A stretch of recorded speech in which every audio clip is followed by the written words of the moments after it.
अब सुने गणेश और सेठ जी की कथा। गणेश जी चले अपना भक्त का नौकर बनने। एक बार गणेश जी को भूख लगी तो उन्होंने एक सेठ के खेत से अनाज के कुछ दाने चोरी करके खा लिया। बाद में गणेश जी के मन में पछतावा हुआ तो वो पछताप के रूप में सेठ के घर पर नौकर बनकर नौकरी करने लगा। एक दिन सेठ की पत्नी राख से हाथ धोने लगी तो गणेश जी ने उसके हाथ पकड़कर मिट्टी से धुला दिया। सेठानी ने सेठ को शिकायत की कि आपके नौकर ने मेरा हाथ पकड़ा था। सेठ ने इसका कारण गणेश जी से पूछा। गणेश जी कहने लगे कि सेठ जी, ऐसा मैंने इसलिए किया क्योंकि राख से हाथ धोने से लक्ष्मी जी चली जाती है, लेकिन मिट्टी से हाथ धोने से लक्ष्मी जी का आगमन होता है। गणेश जी की बात सुनकर सेठ प्रसन्न हुआ कि यह नौकर तो बहुत ज्ञानवान है। कुछ दिनों के पश्चात सेठ ने गणेश जी को सेठानी जी को कुंभ के मेले में स्नान करा लाने के लिए कहा। सेठानी वहां पहुंचकर किनारे पर बैठे स्नान कर रही थी तो गणेश जी ने हाथ पकड़कर डुबकी लगवा दिया। सेठानी ने इस बार भी सेठ से शिकायत कर दी कि यह नौकर इतने लोगों के बीच हाथ पकड़कर पानी में ले गया। और सेठ जी ने इस बार भी कारण पूछा। नौकर बने गणेश जी कहने लगे कि सेठ जी, सेठानी तो किनारे पर बैठकर गंदे पानी से नहा रही थी। मैंने इन्हें पकड़कर साफा पानी में ले जाकर अच्छे से डुबकी लगवाई, जिससे इन्हें अगले जन्म में राजपाट का सुख प्राप्ति होगा। इस बार भी गणेश जी की बात सुनकर सेठ संतोष हो गया। एक दिन सेठ के घर पर हवन की तैयारी चल रही थी। सेठानी काली चुनरी ओढ़कर हवन में जाने लगी तो गणेश जी ने सेठानी को टोका और कहा कि पूजा में काले वस्तु धारण नहीं करने चाहिए, इसलिए तुम लाल चुनरी ओढ़ कर जाओ। सेठानी गणेश जी की बात से नाराज हो गई। सेठ ने सेठानी से इसका कारण पूछा तो सेठानी कहने लगी कि अब यह मेरे कपड़ों पर भी रोक टोक करने लगा। कि यह सुनकर सेठ ने उन्हें डांटा कि यह कैसी बदमाशी है। गणेश जी कहने लगे कि मैंने तो ऐसा इसलिए किया ताकि सेठानी जी काले वस्तु धारण कर हवन में ना बैठे। ऐसा माना जाता है कि काले वस्तु धारण कर शुभ कार्य करने से वो सफल नहीं हो पाता है। सेठ जी सोचने लगा कि गणेश कहे तो बिल्कुल ठीक रहा है और उसने सेठानी को लाल चुनरी ओढ़कर हवन में बैठने के लिए कहा। एक बार सेठ जी ने पूजा रखी, लेकिन गणेश जी की मूर्ति लाना भूल गया। सेठ ने गणेश जी से पूछा, अब क्या करे? गणेश जी कहने लगे कि मुझे ही मूर्ति के सामने विराजमान कर दो। सेठ जी गुस्सा हो गया कि पहले यह सेठानी को मजाक करता था, आज तो मेरे साथ ही करने लगा है। गणेश जी कहने लगे कि मैं मजाक नहीं कर रहा हूँ, मैं सचमुच में गणेश हूँ। इतना कहते ही गणेश जी ने अपना वास्तविक रूप धारण कर लिया। सेठ और सेठानी ने गणेश जी की पूजा की। पूजा के पश्चात गणेश जी अंतर्ध्यान हो गया। अब सेठ सेठानी को पछतावा होने लगा कि हमने गणेश जी से इतना काम करवाया। गणेश जी को सेठ के सपने में दर्शन देकर कहा कि मैंने तुम्हारे खेत से अनाज के दाने तोड़ कर खा लिया था। उसके पश्चाताप के रूप में मैंने तुम्हारे घर पर नौकर बनकर काम किया है। तुमको किसी भी तरह का पछतावा नहीं करना चाहिए। गणेश जी की कृपा से सेठ का घर परिवार धन धनाय से परिपूर्ण हो गया। दोस्तों, आज सभी को पूर्णिमा व्रत की हार्दिक शुभकामनाएं। ईश्वर आप सभी के व्रत और उपवास को ग्रहण करे। आप सभी की सारी मनोकामनाएं पूर्ण करे। दोस्तों, आज आप सुने पूर्णमासी व्रत की कथा, पूर्ण फल देने वाली पूर्णमासी व्रत कथा। पर योग में एक समय की बात है कि यशोदा जी ने कृष्णा से कहा, हे कृष्णा, तुम सारे संसार के उत्पन्न करता पोषण हो और उसके संहार करता हो। आज कोई ऐसा व्रत मुझसे कहो जिसके करने से मृत्यु लोक में स्त्रियां को विधवा होने का भय ना रहे और यह व्रत सभी मनुष्यों की मनोकामना पूर्ण करने वाला हो। श्री कृष्णा कहने लगे, हे माता, तुमने अति सुंदर प्रश्न किया है। मैं तुमसे ऐसे ही व्रत को विस्तार कहता हूँ। सौभाग्य की प्राप्ति के लिए स्त्रियों को द्वात्रित अर्थात 32 पूर्णिमाओं का व्रत करना चाहिए। इस व्रत को करने से स्त्रियों को सौभाग्य संपत्ति मिलती है। यह व्रत अचल सौभाग्य को देने वाला है। भगवान शंकर के प्रति मनुष्य मात्रा की भांति को बढ़ाने वाला है। यशोदा जी कहने लगी, हे कृष्णा, सर्वप्रथम इस व्रत को मृत्यु लोक में किसने किया था, इसके विषय विस्तार पूर्वक मुझसे कहो।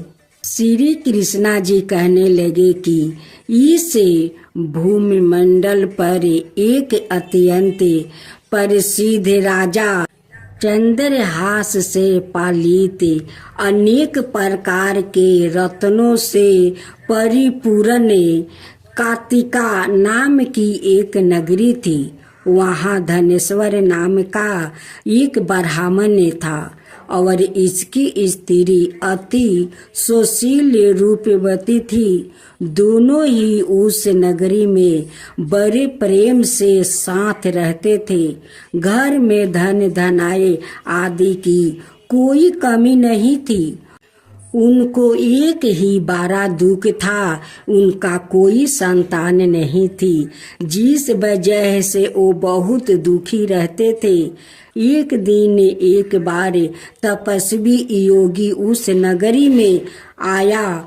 वो योगी बाकी सभी घरों से भिक्षा मांगकर भोजन किया करता था, लेकिन उस ब्राह्मण के घर से भिक्षा नहीं मांगा करता था। एक दिन योगी गंगा किनारे भिक्षा मांगकर प्रेम पूर्वक खा रहा था कि धनेश्वर ने योगी को यह सब करते देख लिया। सब कार्य किसी प्रकार से देख लिया अपनी भिक्षा अनादर से दुखी होकर धनेश्वर योगी से बोले, और सभी घरों से भिक्षा लेते हैं, परंतु मेरे घर की भिक्षा कभी नहीं लेते हैं, इसका कारण क्या है? योगी कहने लगा कि आपके धर्म हमें इस बात की आज्ञा नहीं देता है, क्योंकि अभी आप गृहस्थ जीवन में एक सुख से वंचित है। आपके घर संतान होने पर मैं आपके घर से भिक्षा स्वीकार कर लूँगा। उन्होंने कहा कि जिसे संतान नहीं है उसके घर से भिक्षा लेने से मेरे भी पतित हो जाने का भय है। धनेश्वर यह सब बात सुनकर बहुत दुखी हुआ और हाथ जोड़कर योगी के पैरों पर गिर पड़ा और दुखी मन से कहने लगा कि आप मुझे संतान प्राप्ति के उपाय बताइए। आप सर्वज्ञान है, मुझ पर अवश्य ही यह कृपा कीजिए। धन की मेरे घर में कोई कमी नहीं है, लेकिन मैं संतान ना होने के कारण अत्यंत दुखी हूँ। आप मेरे इस दुख का हरण कीजिए। यह सुनकर योगी कहने लगे, तुम डंडी की आराधना करो। घर पहुंचकर उन्होंने यह सारी बात अपनी पत्नी को बताई और खुद वन में चला गया। वन में पहुंचकर उसने डंडी की आराधना की और उपास की। चंडी ने 16 दिन उसको सपने में दर्शन दिया और कहा कि हे धनेश्वर, जा तेरे पुत्रा होगा, लेकिन उसकी आयु सिर्फ 16 बरस होगी। 16 वर्ष की आयु में ही उसका मृत्यु हो जाएगी। अगर तुम दोनों स्त्री और पुरुष से 32 पूर्णिमाओं को व्रत करोगे तो यह शीघ्र आयु हो जाएगा। जितनी तुम्हारा समर्थ हो उतने आचे के दिए जलाकर शिव जी का पूजन करना, लेकिन पूर्णमासी 32 होनी चाहिए। सुबह होती ही तुम्हें इस स्थान के पास एक आम का पेड़ दिखाई देगा। उस पर चढ़कर एक फल तोड़कर अपने घर चले जाना। अपनी स्त्री का इस बारे में बताना। सुबह स्नान होने के बाद वो स्वच्छ होकर शंकर जी का ध्यान करके उस फल को खा लिया। तब शंकर भगवान की कृपा से उसको गर्भ हो जाएगा। जब ब्राह्मण सुबह उठा तो उसे उस स्थान पर आम का पेड़ दिखाई दिया और वो उस फल को तोड़ने के लिए चढ़ा, लेकिन वहाँ पेड़ पर चढ़ नहीं पा रहा था। यह देखकर उसे बड़ी चिंता हुई। उसने भगवान गणेश की उपासना की और कहा, हे दयानिधि, अपने भक्तों के विघ्नों का नाश करके उनके मंगल कार्य को करने वाले, दृष्टि का नाश करने वाले, रिद्धि सिद्धि देने वाले आप मुझे इतना बल दे कि मैं अपनी मनोकामना पूरी कर सकूं। इसके बाद वो पेड़ से फल तोड़ कर अपनी पत्नी के पास पहुंचा। उसकी पत्नी ने अपने पति के कहे अनुसार इस फल को खा लिया और वो गर्भवती हो गई। देवी की कृपा से उसे बहुत सुंदर पुत्र पैदा हुआ। उनका नाम उन्हें देवी दास रखा। माता पिता के हर्ष और शोक के साथ वो बल बढ़ने लगा। भगवान की कृपा से बालक बहुत ही सुंदर था, सुशील और पढ़ाई लिखाई में भी बहुत ही निपुण था। दुर्गे जी के कथा अनुसार उसकी माता से 32 पूर्णमसिया का व्रत रखा। जैसे ही 16वां वर्ग लगा, दोनों पति पत्नी बहुत दुखी हुए, कहीं उनके पुत्रा की मृत्यु ना हो जाए। उन्होंने सोचा कि अगर उनके सामने यह सब हुआ तो वो कैसे देख पाएंगे। तभी उन्होंने देवी दास के मामा को बुलाया और 1 बरस के लिए देवी दास को काशी में पढ़ने के लिए भेज दिया। 1 बरस के बाद उसे वापस लेकर आ जाने। देवी दास अपने माता के साथ एक घोड़े पर सवार होकर चल दिया। उनके मामा को भी यह बात पता नहीं था। दोनों पति पत्नी से 32 पूर्णमसिया का व्रत पूरा किया। दूसरी तरफ मामा और भांजा दोनों रात गुजारने के लिए रास्ते में एक गांव में रुके। उस दिन उस गांव में ब्राह्मण की कन्या का विवाह होने वाला था, जिस धर्मशाला में वर और बारात के बाकी लोगों रुके हुए थे, उसी धर्मशाला में देवी दास और उसका मामा ठहर गए।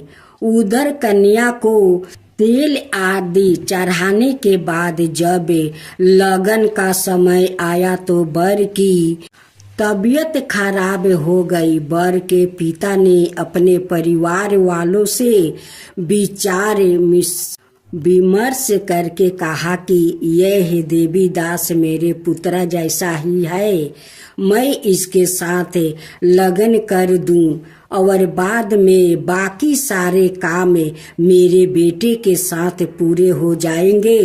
ऐसे कहने के बाद वर के पिता देवी दास को मांगने के लिए उसके मामा के पास गया और उन्हें सारी बात बताई। मामा ने कहा कि कन्यादान में जो कुछ भी मिलेगा वो हमें दे दिया जाएगा।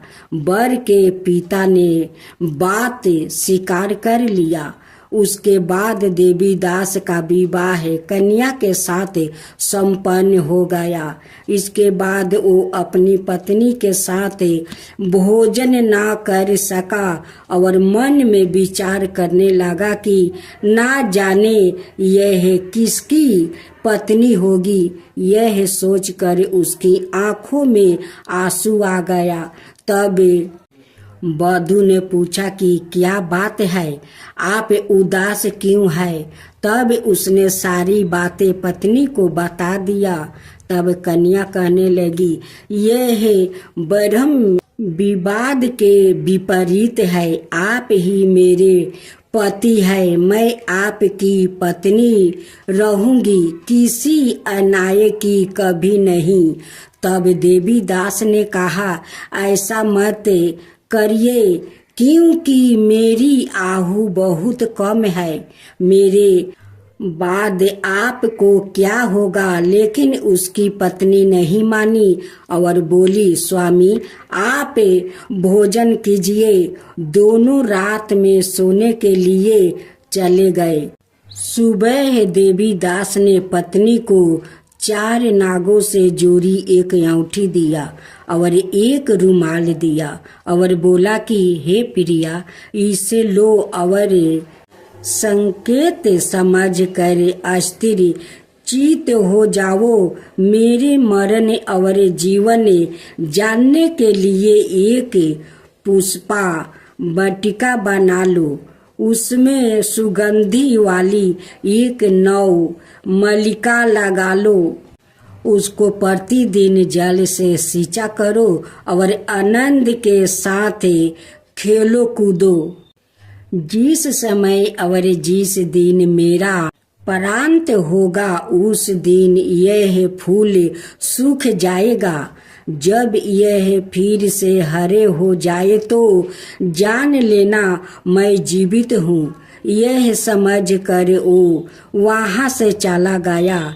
इसके बाद जब वर और बाकी बारातियों मंडप में आया तो कन्या ने उसे देखकर कही कि मेरा पति नहीं है, मेरे पति वो है जिनके साथ रात में विवाद हुआ था, उसके साथ मेरा विवाह नहीं हुआ है। अगर यह वो ही है तो यह बताए कि मैंने इसके क्या दिया है। साथ ही कन्यादान के समय को आभूषण मिले।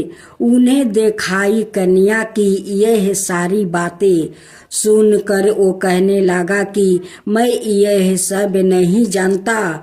इसके बाद सारी बारात भी अपमानित होकर लौट गई। भगवान कृष्णा बोले, हे माता, इस प्रकार देवी दास काशी चला गया। कुछ समय जब बीत गया तो एक सर्प उसको डांसने के लिए वहाँ आया, लेकिन वो उसको काट नहीं पाया क्योंकि उसकी माता ने पहली ही 32 पूर्णिमा का व्रत कर लिया था। इसके बाद खुद काल वहाँ पहुँचा। भगवान की कृपा से तभी वहाँ माता पार्वती और भगवान गणेश आ गए। देवी दास को मूर्छित दशा में देखकर माता पार्वती ने भगवान शिव से प्रार्थना की कि महाराज, इस बालक की माता ने पहले ही 32 पूर्णिमा के व्रत कर लिया है, आप इसको प्राण दे दीजिए। भगवान शिव ने माता पार्वती के कहने पर उसे प्राण दान दे दिया। उधर उसकी पत्नी उसके कल की प्रतीक्षा कर रही थी। उसकी पत्नी ने जाकर देखा कि पुष्पा और पत्रा दोनों ही नहीं है तो उसको बहुत आश्चर्य हुआ। और जब उसने देखा कि पुष्पा बटिका फिर से हरी हो गई है तो वो समझ गई कि उसका पति जीवित हो गया है। इसके बाद वो बहुत ही प्रसन्न होकर अपने पिता से कहने लगी कि मेरे पति जीवित है, उनको ढूंढिए। जब 16वां बरस व्यतीत हो गई तो देवी दास भी अपने मामा के साथ काशी चल दिया। इधर उसकी पत्नी के परिवार वाले उन्हें ढूंढने के लिए जा रहे थे कि उन्होंने देखा कि देवी दास और उसका मामा उधर ही आ रहे थे। उसको देखकर उसके ससुर बहुत प्रसन्न हुआ और उसे अपने घर ले आया। वहाँ सारा बगर इकट्ठा हो गया। कन्या ने भी उसे पहचान लिया। देवी दास ने इसके बाद अपनी पत्नी और मामा को लेकर वहाँ से चल दिया। उसके ससुर ने भी उसे बहुत धन दहेज दिया। जब वो अपने घर की तरफ चल रहा था तो उसके माता पिता को लोगों ने खबर कर दिया, तुम्हारा पुत्र देवी दास अपनी पत्नी और मामा के साथ आ रहा है। ऐसा समाचार सुनकर पहले तो उन्हें विश्वास नहीं हुआ, लेकिन जब देवी दास आया और उसने अपने माता पिता को पैर छूकर तो देवी दास के माता पिता ने उनका माथा चूमा और दोनों को अपने सीने से लगा लिया। दोनों के आने की खुशी में धनेश्वर ने बहुत दान दक्षिणा ब्राह्मणों को दिया। श्री कृष्णा जी कहने लगे कि इस तरह धनेश्वर को 32 पूर्णिमा को व्रत के प्रभाव से संतान प्राप्ति हुआ। जो स्त्रियां इस व्रत को करती है वो जन्म जन्मांतरों तक विधवा का दुख नहीं भोगती है और सदाए सौभाग्यवती रहती है। यह मेरा वचन है। यह व्रत संतान देने वाला और सभी मनोकामनाओं को पूरा करने वाला है।